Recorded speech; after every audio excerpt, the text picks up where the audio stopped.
Hello everybody, it's Wyvern here with another bit of Total War Warhammer 2 Quick Match gameplay. This time around we are on Wintertooth Crown, playing as the Dark Elves against the forces of the Empire, and as I'm very fond of running these sorts of builds, we are going to be running a very cav-heavy composition. I do think it's actually a pretty good choice against Empire, though you have to be very wary of Empire's potential to beat you in this field if you do not invest in it correctly, but I do think it's definitely a lot of fun. Personally, I'm big on my cavalry. It's why I play Bretonnians quite a bit. It's honestly, to an extent, why I like playing Beastmen, because I like doing Centaur sort of surrounds and Centaur hidden runs. That's why I love Empire. It's honestly just one of my favorite things in this game, is just that meaty, good cavalry charge. So we are bringing 4 units of Cold One Knights here. 2 Doomfire Warlocks. You can see the Slaash Harvesters back there. A normal Doomfire Warlock over here. Malekith mounted on a Raptor, who I think is the most competitive in the choice in this matchup. He does have, of course, quite a variety of abilities here. Of course, I did bring the Destroyer, an item that's basically, I think, a must pick unless you're going really cheap on Malekith. I think, and honestly, it's hard to go cheap on Malekith. I think this is basically a must take. Power of Darkness, Chillwind, Word of Pain, Soul Stealer, and Gaze of Malice. He also does have Stand Your Ground, so a whole bunch of skills. Honestly, all of these can be useful in different situations depending on what exactly you need, and so it's pretty nifty to have them.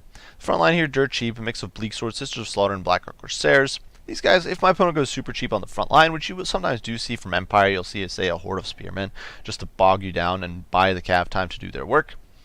This is a good counter. They'll overrun that front line fairly efficiently.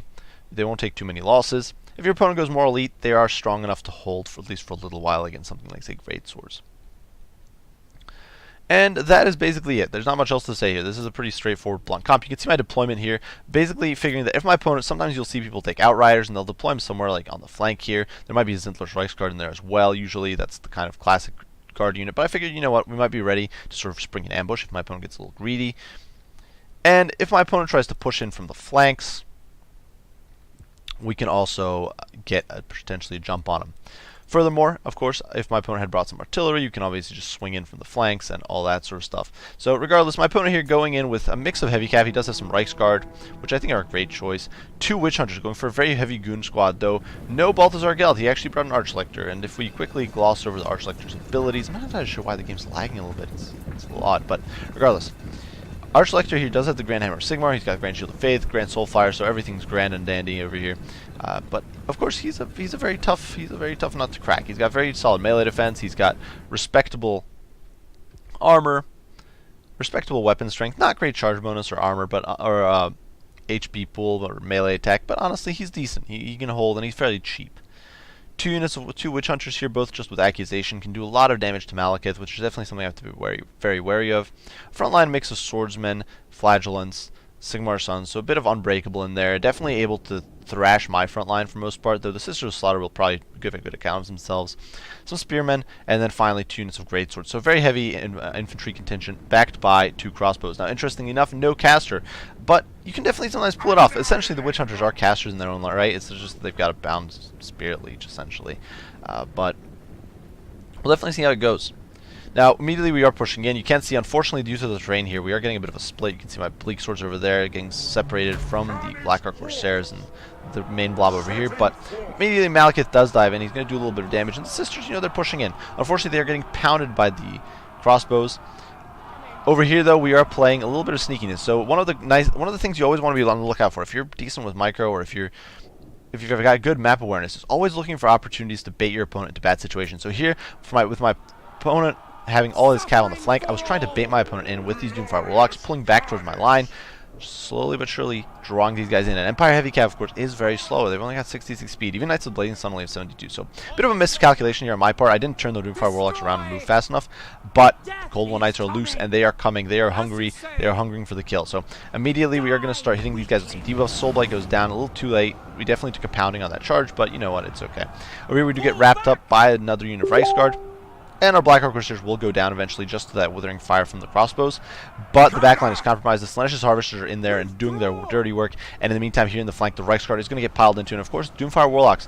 Once it becomes a protracted engagement, the Doomfire Warlocks actually perform rather well. They've got very solid melee attack with poison, which debuffs your enemy's melee attack, and of course then they've got their built-in 40% physical resist, which means they're very, very tanky against units like Reiksguard. So here we're going to get a full surround, and these poor Empire Knights just do not stand a chance, and you can see they're just going to completely collapse here. And so this pocket of Reiksguard, very valuable unit, 1100 units, down the drain. Now certainly I did lose in other areas. You can see my Blackheart Corsairs there in full rout. Malekith getting absolutely pounded in the face. Over here though, the Reiksguard hit by a Word of Pain, which debuffs them and means that now in this engagement they are going to be in some very, very rough shape.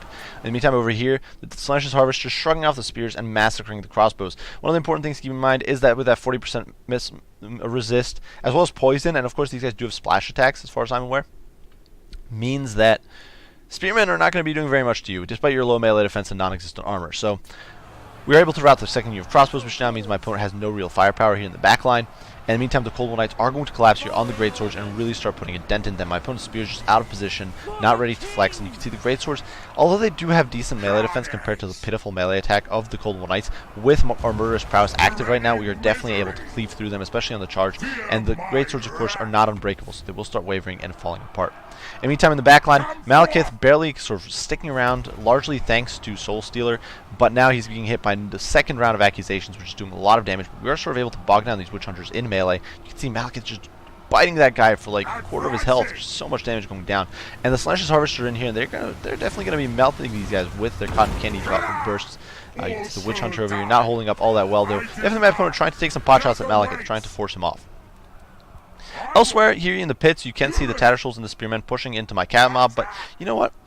This is a situation we can kind of extricate ourselves from. This is something we don't need. Over here on the flank, in the meantime, we are able to sort of start breaking these troops. The Cold War Knights over here really laying the smackdown on these Sigmar's Sons.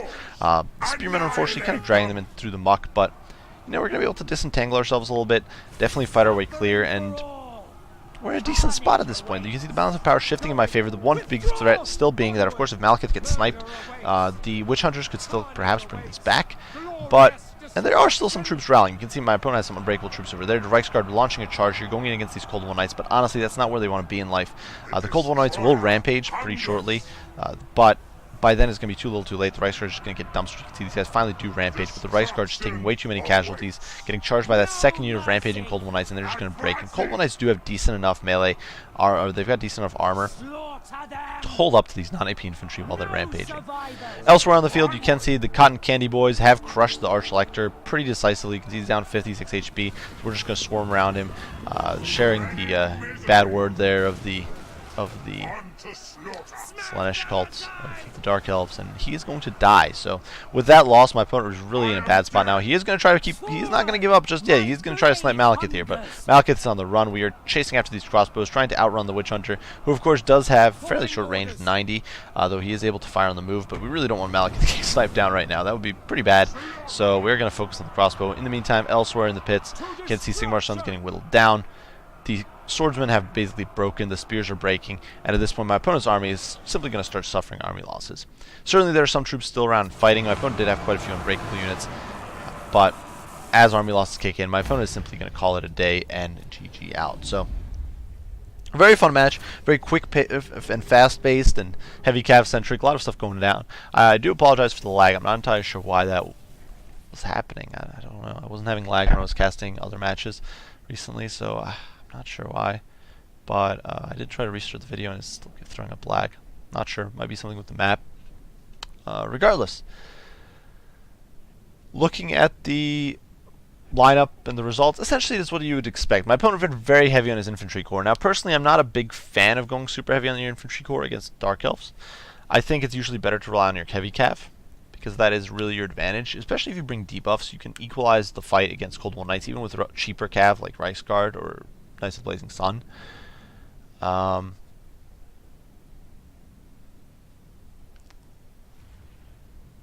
So I do think that going heavy into the infantry here is a little bit of a mistake, but definitely I can see what my opponent was going for, trying to go heavy on the infantry, trying to just pick away and snipe at my lord with the Witch Hunters. Malekith almost died. Soul Stealer came in to save him, and at the end I had to be super cautious and kind of kite around, but definitely my opponent got some very good value out of those Witch Hunters, just whittling Malekith away. My front line, it held about as well as one could expect. It held long enough for the Cold War Knights to do their job. The Greatswords kind of got dumpstered. The largely just by the Cold War Knights, who kind of piled in from the flanks, and the rest of the infantry wasn't really able to cleave through the lower end Dark Elf troops in an efficient manner. Personally, I do think it's better to just bring cheaper infantry, bring some handguns, and then bring some additional cav in there. But you know, this can work. This can definitely work. The lack of mage, I think, is a bit of a mistake. I think I'd bring Balthazar instead of the Archlector if you want to go for the double Witch Hunter build. Plus, it makes sniping easier. You can bring a Final Transmutation. You are still too fast to be caught by anything the Dark Elves bring to the table in the air. And if you come on Quicksilver, and you can do a lot of damage. Regardless, yeah, the Cav, you know, they does well, and I definitely think this is a good build to use against Empire. You use Word of Pain. You bring Word of Pain or Malekith. You obviously have Word of Pain bound on the Doomfire Warlocks or the Slaash Harvesters. You can debuff enemy Cav. Say if your opponent brings 2 damage knights with halberds, which is a fairly common sight in this matchup, you can hit both of them with Word of Pain. Immediately they are debuffed a whole bunch, and you can suddenly destroy them with Cold War Knights. Furthermore, Malekith can also overcast his Word of Pain, and Word of Pain overcast is really, really strong. It's basically a crazy melee attack debuff, and stacked on top of the enfeebling foe, it actually adds a melee defense debuff. I'm pretty sure. If we hop into our customs here once more, if I can open up the Dark Elves, if I can even find them. We can find our good friend Malekith here, and then find Word of Pain. And if you overcast it, it's minus 27 melee defense. So, granted, this is very expensive. It's very expensive for an enfeebling foe, but it does last 40 seconds, which should be more than enough to win you just about any fight. Your opponent will basically be doing almost no damage to you. Your melee defense is, and you'll be destroying them because Cold War Knights do a lot of damage. Their main problem is just they're not able to hit because the melee attack is fairly lackluster. So you can technically melt a lot of these units pretty efficiently. So, definitely, Word of Pain, use it. I think it's a great tool in this matchup. It lets you win those cav fights. You win those cav fights, then you just overwhelm your opponent in classic hammer and anvil manner. So that is essentially it for this video. If you guys have any comments, if you guys have any criticism, any questions, as usual, do not hesitate to ask. I'll